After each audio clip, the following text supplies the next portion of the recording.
Currently, I am 27 years old, but the story I'm about to share happened 3 years ago.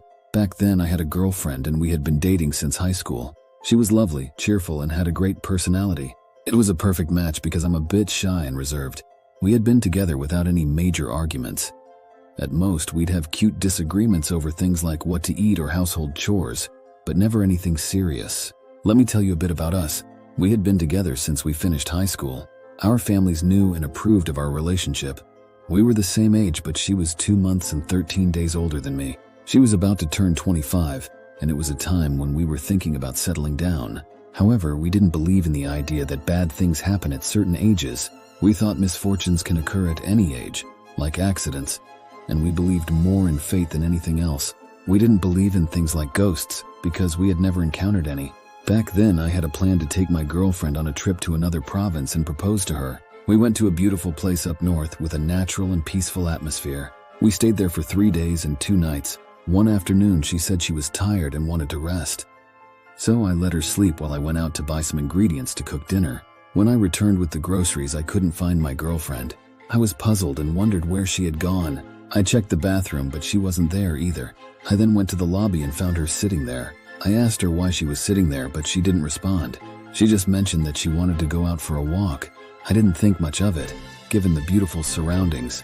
That evening we cooked dinner together, but I noticed a change in her. It was like she was anxious and kept looking around while eating, as if she had seen something.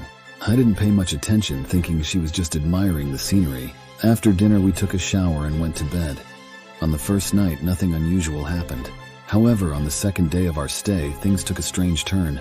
We woke up and my girlfriend said she didn't sleep well the previous night. She told me that when she was alone in the room, she felt like someone had entered and sat on her bed. That person, a young woman, pointed at her and said, "Get out of my room." Terrified, my girlfriend rushed out to the lobby. As for the second night, she couldn't sleep well again. She explained that while she was lying down, she felt like someone was pushing the bed down, deeper than it should go. She said it was like someone was trying to squeeze her. Although she was scared, she didn't wake me up because she was afraid I wouldn't be able to drive back the next day. So I asked her why she didn't tell me about it from the beginning, and she replied that she thought I wouldn't believe her and might think she was making it up. I reassured her and told her that we would go back home as soon as possible. However, when we got back home, she couldn't be comforted. It was a heartbreaking situation for both of us. After I woke up one morning, I discovered that my girlfriend had passed away. At that moment, I felt extremely lost and as if everything had turned dark. I hurriedly made my way back to my house and informed both my parents and my girlfriend's parents. They all came to find out what had happened, asking questions like, "Did you two have a fight? Any troubles between you? Any worries?" I couldn't answer any of their questions because I was confused and overwhelmed by the situation. How could something like this be possible? Something we couldn't see or explain. No one had ever proven the existence of anything that could harm someone's physical body. How could it lead to my girlfriend's death? Medical professionals attributed her passing to a lack of oxygen, but I couldn't comprehend how she could stop breathing. It might have been due to a lack of rest, but that question lingered in my mind. After the funeral, and the 3 days of mourning for my girlfriend, the first night was the most unsettling. While chanting and offering prayers, I heard what seemed like someone sobbing. I was startled, so I looked around to find the source of the sound. My parents and my girlfriend's parents saw my reaction and asked, "What's wrong? Are you thinking too much?" As I tried to locate the source of the unknown sound, the moment my parents finished their chanting, the sobbing stopped. I explained that I had heard someone crying, but they dismissed it, thinking I might be overthinking. The next night at the temple during the prayers, a monk approached me and said, "Your girlfriend, she's sitting here with us during the prayers, but she's crying continuously." This statement boosted my belief that unseen things were real. The idea of an existence we couldn't see troubled me. Then the monk said, "Yom, if you're willing to listen, she's here beside you, crying all the time." So I was now confident that what I couldn't see had a real presence. The morning rituals continued for 3 days. On the first night, as I mentioned earlier, I heard my girlfriend's crying. On the second night, everything seemed normal during the prayers.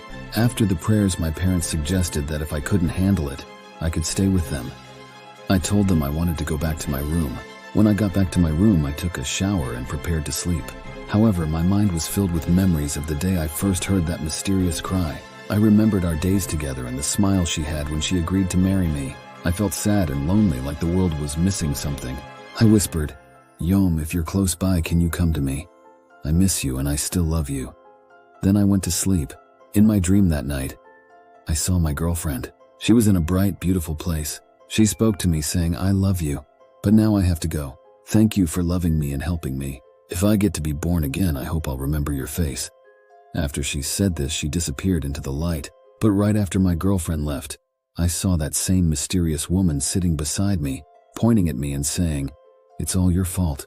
I woke up startled at around 2 a.m. My mind was troubled, and I was worried about my girlfriend. As time passed, I couldn't sleep and I felt weak and helpless. The next day, I sought the advice of a monk who suggested that the only way my girlfriend could find peace was for me to ordain as a monk for a month. This decision helped me regain some mental stability. Every night I meditated and prayed for the spirit that was haunting me. The first night after I had this strange experience, I had a dream. In the dream, I saw my girlfriend in a beautiful, bright place. She spoke to me and said, I love you, but I have to go now.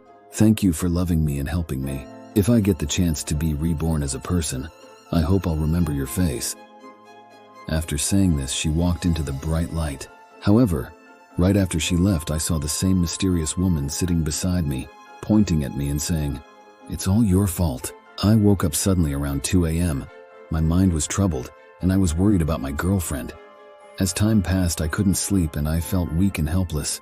This dream left me questioning the events and my own feelings. It was a challenging time for me. After I woke up, everything seemed normal. I carried on with my life, not experiencing anything unusual for about 5 months. At that time, I was 25 years old. I started dating a new girlfriend. Let's call her Anna for clarity. Some might think that our relationship progressed rather quickly, especially considering my previous girlfriend's tragic passing. But I want to share one thought with you. When we're too happy, we might become greedy. When we're too sad, we might drown in despair. It's essential to strike a balance, or life won't move forward. Anna would spend some nights at my place, and we were generally happy. During the time she stayed with me, nothing unusual happened. However, Anna often mentioned having bad dreams. She believed it was due to stress and exhaustion from work. But one night, something changed. Anna came to sleep at my place, and around 1 a.m. I was abruptly woken by a loud scream from her. I asked her what happened, and she told me that she had a terrible dream. She said that she saw a woman at the end of the bed who told her, you have to come with me. Anna woke up visibly scared. I couldn't help but remember my previous experiences with a similar figure in my dreams. I felt helpless, unable to understand the significance of these dreams. Anna continued to have these distressing dreams regularly. In one of the dreams, the woman told her, you have to come with me. We need to go. Anna was frightened and kept experiencing these dreams. Fearing for Anna's well-being, I decided to drive her back home that night. After dropping her off, I returned to my place at nearly 4 a.m. I thought to myself, I haven't seen that woman in 5 months. Maybe she can't harm me. But then I had an intrusive thought. What if you can't harm me because I haven't seen you, and if you do, I'll end it all? My mind was racing with these disturbing thoughts. The lights in the room went out. Frustrated, I exclaimed, is this all you can do? Seriously, come out or I won't be able to handle it anymore. We've done good deeds and I'm not ready to give up just yet. After speaking, I saw a shadow, darker than the room's darkness, standing in front of the bathroom. I felt uneasy. One part of me scared, the other angry. I couldn't help but shout, demanding it to leave. I hurriedly left the room and stayed with my friend downstairs until morning. The following morning, I hesitated to talk about what had happened. The next morning, I mustered the courage to talk to Anna about the strange events of the previous night. I was curious about her thoughts and whether she had seen anything similar. Anna, did you experience something like that too? I asked, my voice trembling with unease. Anna looked at me, a mix of confusion and concern in her eyes. What happened? What are you talking about?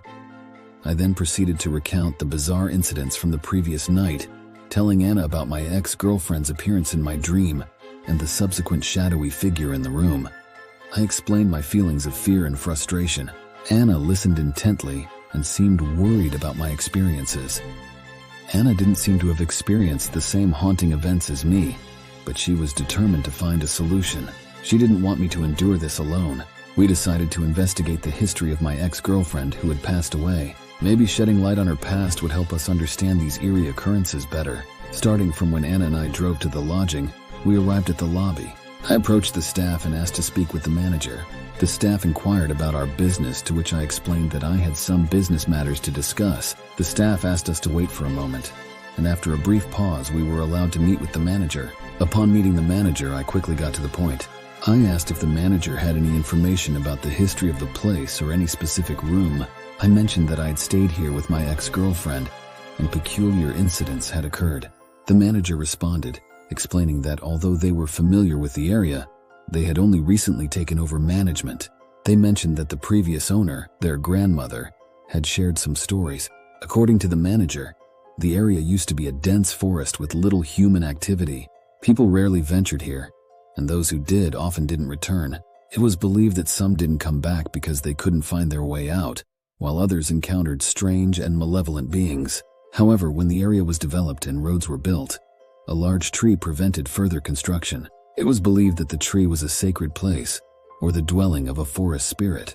When they attempted to cut it down for road construction, their equipment inexplicably malfunctioned, and they suffered various accidents. So the construction was rerouted, preserving the tree and the natural surroundings of this place. The manager couldn't explain why these eerie events happened and how they were connected to my ex-girlfriend's passing. After hearing this account, I thanked them and decided to leave. Still puzzled by what we'd discovered, Anna and I wanted to find someone who might have more information, like a housekeeper or long-term staff. We eventually located an older housekeeper, probably in her 50s. I approached her and asked if we could talk for a moment, offering some money as an incentive. She seemed surprised but agreed to speak with us. I told her that I needed to know if there had been any unsettling events in this place, as it was essential for my peace of mind. The housekeeper began to speak hesitantly, but I assured her that she could trust us. She revealed a shocking story from about 8 years ago. My ex-girlfriend had been a likable and polite person, but had a boyfriend who appeared to be decent on the surface. However, he had some dark intentions. One day, my ex-girlfriend's boyfriend arrived at the lodging with around 5 other friends. They forced her into a room where terrible things happened. She was brutally assaulted and silenced to prevent her from crying out for help. Tragically, she lost her life in that room, and the scene was horrific, covered in blood and evidence of cruelty. The staff learned about this heinous incident when they noticed that my ex-girlfriend had spent too much time in the room. They initially believed she was preparing it for the arrival of new guests. Still, upon entering, they were greeted by a gruesome sight. Law enforcement was called, and they investigated the incident, eventually removing her body. However, the horrifying events continued to haunt the lodging. Anna and I were appalled by this revelation. The housekeeper requested that we not share this information with anyone. She didn't want others to know about this dark chapter in the lodging's history. We agreed to keep it confidential.